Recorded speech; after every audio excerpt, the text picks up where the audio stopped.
فاتح بیت المقدس سلطان صلاح الدین ایوبی رحمۃ اللہ۔ قسط نمبر 35۔ فروہت تلوار کو اوپر لے گیا۔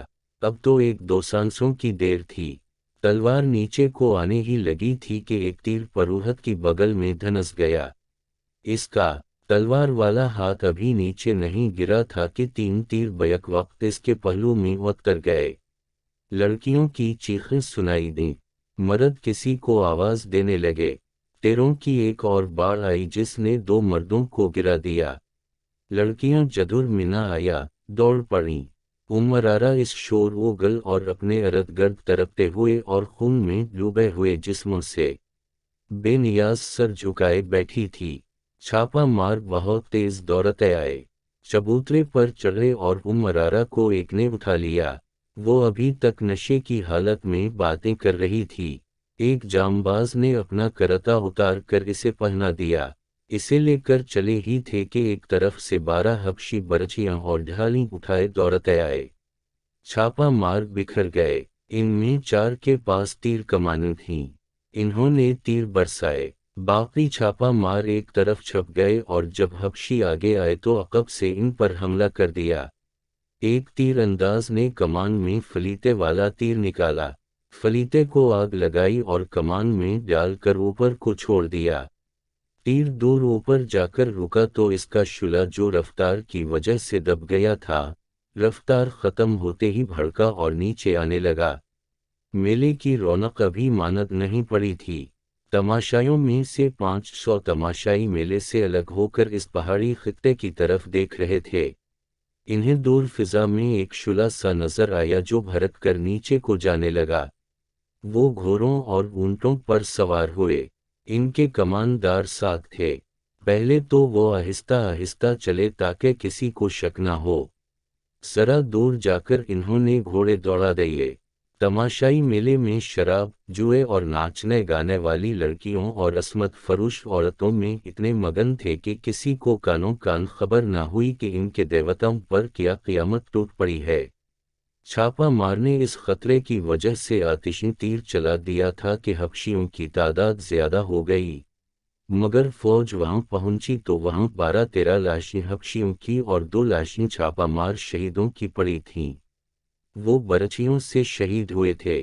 کمانداروں نے وہاں کا جائزہ لیا، پتھر کے مینا میں گئے اور تہہ خانے میں جا پہنچے۔ وہاں انہیں جو چیزیں ہاتھ لگیں وہ اٹھا لیں۔ ان میں ایک پھول بھی تھا جو قدرتی نہیں بلکہ کپڑے سے بنایا گیا تھا۔ احکام کے مطابق فوج کو وہیں رہنا تھا، لیکن پہاڑیوں میں چھپ کر چھاپا ماروں نے عمرارہ کو گھوڑے پر ڈالا اور قاہرہ کی طرف روانہ ہو گئے۔ صبح طلوع ہوئی، میلے کی رونق ختم ہو گئی تھی۔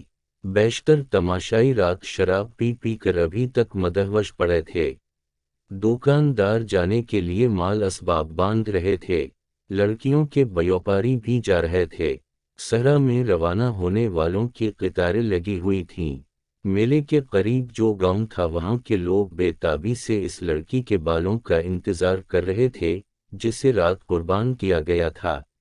اس قبیلے کے لوگ جو دور دراز دیہات کے رہنے والے تھے، پہاڑی جگہ سے دور کھڑے دیوتاؤں کے مسکن کی طرف دیکھ رہے تھے۔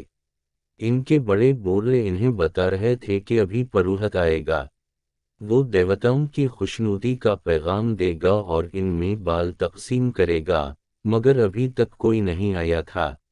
دیوتاؤں کے مسکن پر سکوت طاری تھا۔ اس منتظر ہجوم کو معلوم نہ تھا کہ وہاں فوج مقیم ہے اور اب وہاں سے دیوتاؤں کا کوئی پیغام نہیں آئے گا۔ دن گزرتا گیا۔ قبیلے کے جن نوجوانوں نے قربانی کی باتیں سنی تھیں، انہیں شک ہونے لگا کہ یہ سب جھوٹ ہے۔ دن گزر گیا، سورج انہی پہاڑیوں کے پیچھے جا کر ڈوب گیا۔ کسی میں اتنی جرأت نہیں تھی کہ وہ وہاں جا کر دیکھتا کہ پروہت کیوں نہیں آیا۔ طبیب کو بلا لاؤ، سلطان ایوبی نے کہا، لڑکی پر نشے کا اثر ہے۔ عمرارہ اس کے سامنے بیٹھی تھی اور کہہ رہی تھی، میں انگوک کی ماں ہوں۔ تم کون ہو؟ تم دیوتا نہیں ہو۔ میرا شوہر کہاں ہے؟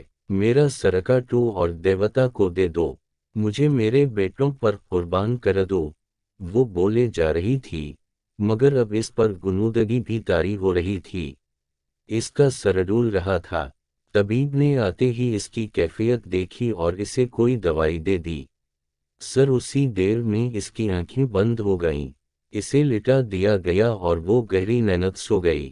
سلطان ایوبی کو تفصیل سے بتایا گیا کہ پہاڑی خطے میں کیا ہوا اور وہاں سے کیا ملا ہے۔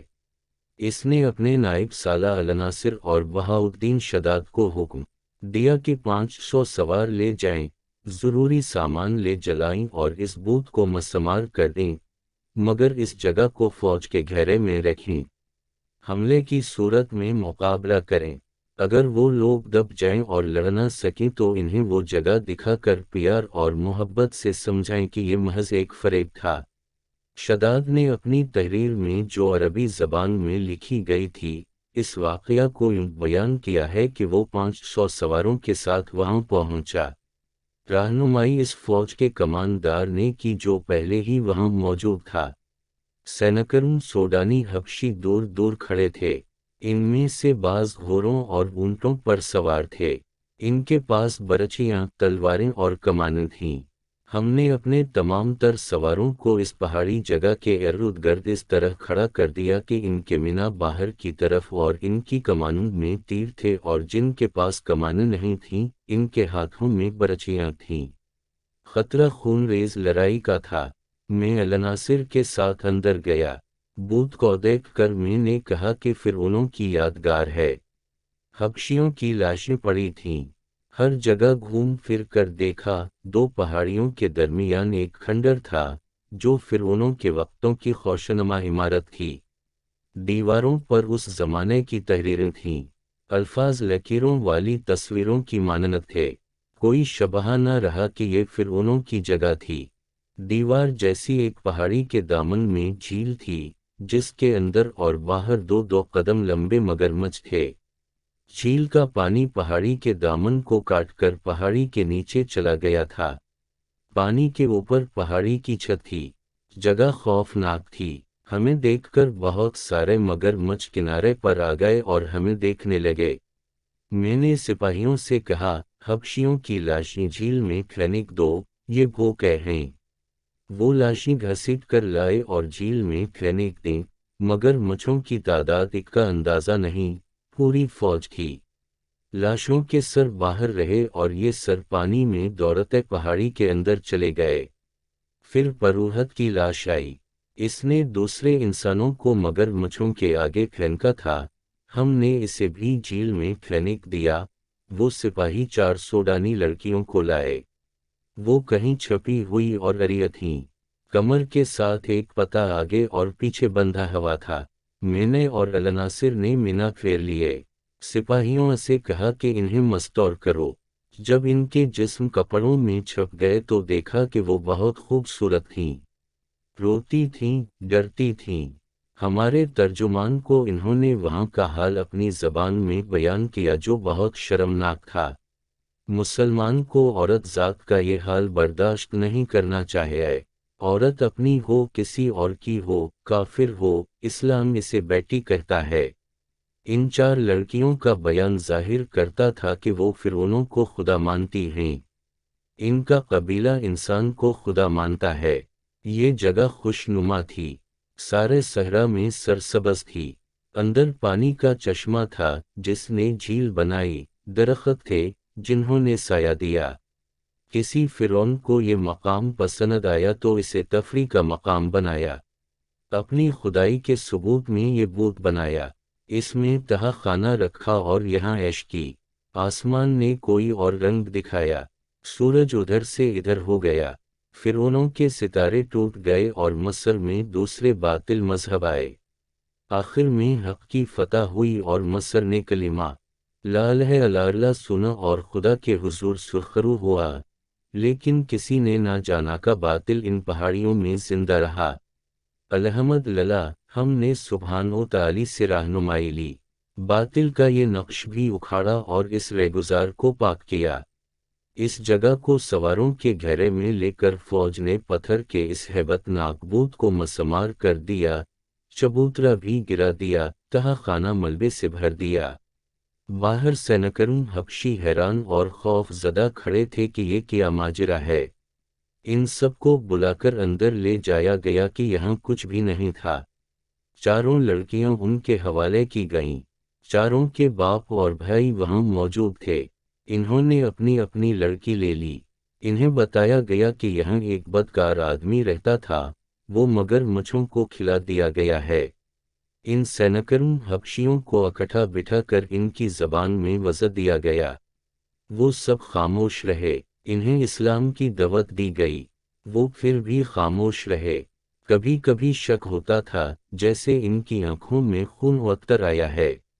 انہیں یہ الفاظ دھمکی کے لہجے میں کہے گئے، اگر تم سچے خدا کو دیکھنا چاہتے ہو تو ہم تمہیں دکھائیں گے۔ اگر تم اسی جگہ کو جہاں تم بیٹھے ہو اپنے جھوٹے خداؤں کا گھر کہتے رہو گے تو ہم ان پہاڑوں کو بھی ریزہ ریزہ کر کے ریت کے ساتھ ملا دیں گے۔ پھر تم دیکھو گے کہ کون سا خدا سچا ہے۔ ادھر قاہرہ میں عمرارہ ہوش میں آ چکی تھی۔ وہ اپنی داستان سنا چکی تھی جو اوپر بیان کی گئی ہے۔ کبھی وہ کہتی تھی کہ اس نے کوئی خواب دیکھا ہے، اسے ساری باتیں یاد آ گئی تھیں۔ اس نے بتایا کہ پروہت اسے دن رات بے آبرو کرتا تھا اور پھول کئی بار اس کی ناک کے ساتھ لگاتا تھا۔ عمرارہ کو بتایا گیا کہ اس کی گردن کٹنے والی تھی، اگر چھاپا مار بروقت نہ پہنچ جاتے تو اس کا سرگرمی اور جسم مگر مچھوں کے پیٹ میں ہوتا۔ نازک سی یہ حسین لڑکی خوف سے کانپنے لگی، اس کے آنسو نکل آئے۔ اس نے سلطان ایوبی کے ہاتھ چوم لیے اور کہا، نے مجھے گناہوں کی سزا دی ہے، میں اپنے گناہوں کا اعتراف کرنا چاہتی ہوں، کے لیے مجھے پناہ میں لے لیں۔ اس کی ذہنی کیفیت بہت ہی بری تھی۔ اس نے شام کے ایک دولت مند تاجر کا نام لے کر کہا کہ وہ اس کی بیٹی ہے۔ یہ مسلمان تاجر تھا، اس کا دوستانہ شام کے امیروں کے ساتھ تھا۔ اس وقت کے امیر ایک شہر یا تھوڑے تھوڑے رقبے کے خطوں کے حکمران ہوا کرتے تھے جو مرکزی عمارت کے ماتحت تھے۔ مرکزی عمارت مرکزی وزارت اور خلافت کے ماتحت ہوتی تھی۔ یہ امراء 10ویں صدی کے بعد پوری طرح عیاشیوں میں ڈوب گئے تھے۔ بڑے تاجروں سے دوستی رکھتے تھے، ان کے ساتھ کاروبار بھی کرتے اور رشوت بھی لیتے تھے۔ ان کے حرموں میں لڑکیوں کی افراط رہتی اور شراب بھی چلتی تھی۔ عمرارہ ایسے ہی ایک دولت مند تاجر کی بیٹی تھی جو اپنے باپ کے ساتھ 12-13 سال کی عمر میں امرا کی رقص و سرور کی محفلوں میں جانے لگی تھی۔ باپ غالباً دیکھ رہا تھا کہ لڑکی خوبصورت ہے، اس لیے وہ اسے لڑکپن میں ہی امرا کی سوسائٹی کا عادی بنانے لگا تھا۔ عمرارہ نے بتایا کہ وہ 14 سال کی ہوئی تو امرا نے اس میں دلچسپی لینی شروع کر دی تھی۔ دو نے اسے بڑے قیمتی تحفے بھی دیے۔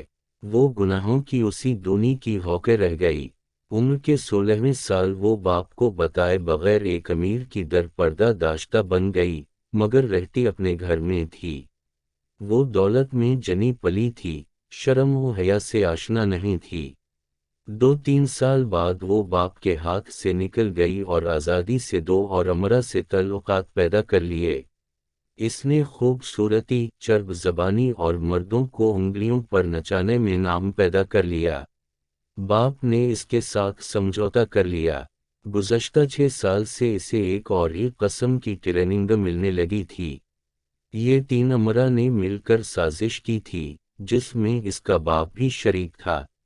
اسے خلافت کی جڑیں کھوکھلی کرنے کی ٹریننگ دی جا رہی تھی۔ آگے چل کر اس سازش میں ایک صلیبی بھی شامل ہو گیا۔ یہ امرا خود مختار حاکم بننے کے خواب دیکھ رہے تھے۔ صلیبیوں کی مدد کے بغیر یہ ممکن نہ تھا۔ عمرارہ کو نور الدین زنگی اور خلافت کے درمیان غلط فہمیاں پیدا کرنے کے لیے بھی استعمال کیا گیا تھا۔ صلیبیوں نے اس مہم میں 3 عیسائی لڑکیاں شامل کر کے ایک زمین دوز محاذ بنا لیا۔ انہوں نے جب دیکھا کہ مصر میں صلاح الدین ایوبی نے نام پیدا کر لیا ہے اور اس نے 2 ایسے کارنامے کر دکھائے ہیں جس نے اسے مصر کا وزیر اور امیر نہیں بلکہ بادشاہ بنا دی ہے، تو عمرارہ کو خلیفہ الوازد کی خدمت میں تحفے کے طور پر بھیجا گیا۔ اسے مہم یہ دی گئی کہ خلیفہ کے دل میں صلاح الدین ایوبی کے خلاف دشمنی پیدا کرے اور سابق سوڈانی فوج کے جو چند ایک حکام فوج میں رہ گئے ہیں انہیں الوازد کے قریب کر کے سوڈانیوں کو ایک اور بغاوت پر آمادہ کرے۔ اسے دوسری مہم یہ دی گئی تھی کہ خلیفہ الوازد کو آمادہ کرے کہ سوڈانی جب بغاوت کریں تو انہیں ہتھیاروں اور ساز و سامان سے مدد دے اور اگر ممکن ہو سکے تو صلاح الدین ایوبی کی فوج کا کچھ حصہ باغی کر کے سوڈانیوں سے ملا دے۔ خلیفہ اور کچھ نہ کر سکے تو اپنا محافظ دستہ سوڈانیوں کے حوالے کر کے خود سلطان ایوبی کے پاس جا پناہ لے اور اسے کہے کہ اس کے محافظ باغی ہو گئے ہیں۔ مختصر یہ کہ صلاح الدین ایوبی کے خلاف ایسا محاذ قائم کرنا تھا جو اسے مصر سے بھاگنے پر مجبور کر دے اور باقی عمر گمنامی میں گزار دے۔ امرارہ نے سلطان ایوبی کو بتایا کہ وہ مسلمان کے گھر پیدا ہوئی تھی، لیکن باپ نے اسے مسلمانوں کی ہی جڑیں کاٹنے کی تربیت دی اور سلطنت اسلامیہ کے امراء نے اپنے دشمنوں کے ساتھ مل کر اپنی ہی سلطنت کو تباہ کرنے کی کوشش کی۔ اس لڑکی نے خلیفہ الوازد کا دماغ اپنے قبضہ میں لے لیا اور سلطان ایوبی کے خلاف کر دیا تھا۔ رجب کو وہ سازش میں شریک کر چکی تھی۔ رجب نے 2 اور فوجی حکام کو اپنے ساتھ ملا لیا تھا۔ رجب نے اس سلسلے میں یہ کام کیا کہ خلیفہ کے محافظ دستے میں وہ مصریوں کی جگہ سوڈانی رکھتا جا رہا تھا۔ امرارہ کو خلیفہ کے پاس لائے ابھی 2 مہینے ہوئے تھے، وہ قصر خلافت پر غالب آ گئی تھی اور حرم کی ملکہ بن گئی تھی۔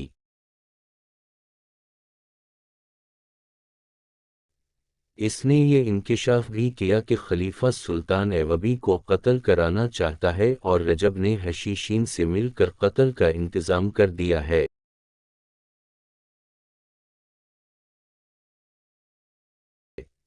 یہ محض اتفاق کی بات ہے کہ سلطان ایوبی نے خلیفہ کے بیکار وجود اور عیش پرستی سے تنگ آ کر اس کے خلاف کارروائی شروع کر دی تھی، اور یہ بھی اتفاق تھا کہ امرارہ کو وہی لوگ اغوا کر کے لے گئے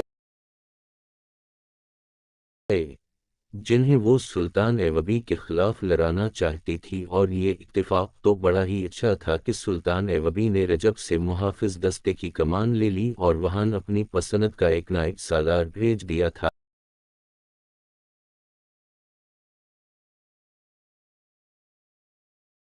مگر ان اتفاقات نے حالات کا دھارا موڑ کر سلطان ایوبی کے لیے ایک خطرہ پیدا کر دیا۔ سلطان ایوبی نے امرارہ کو اپنی پناہ میں رکھا۔ لڑکی بری طرح پچھتا رہی تھی اور گناہوں کا کفارہ ادا کرنا چاہتی تھی۔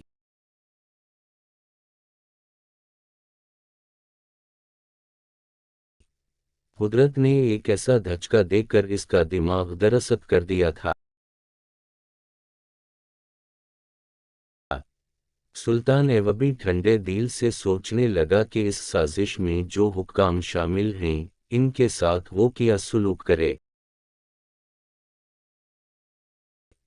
دوسرے دن الناصر اور بہاؤالدین شداد فرعونوں کا آخری نشان مٹا کر فوج واپس لے آئے۔ سلسلہ جاری ہے۔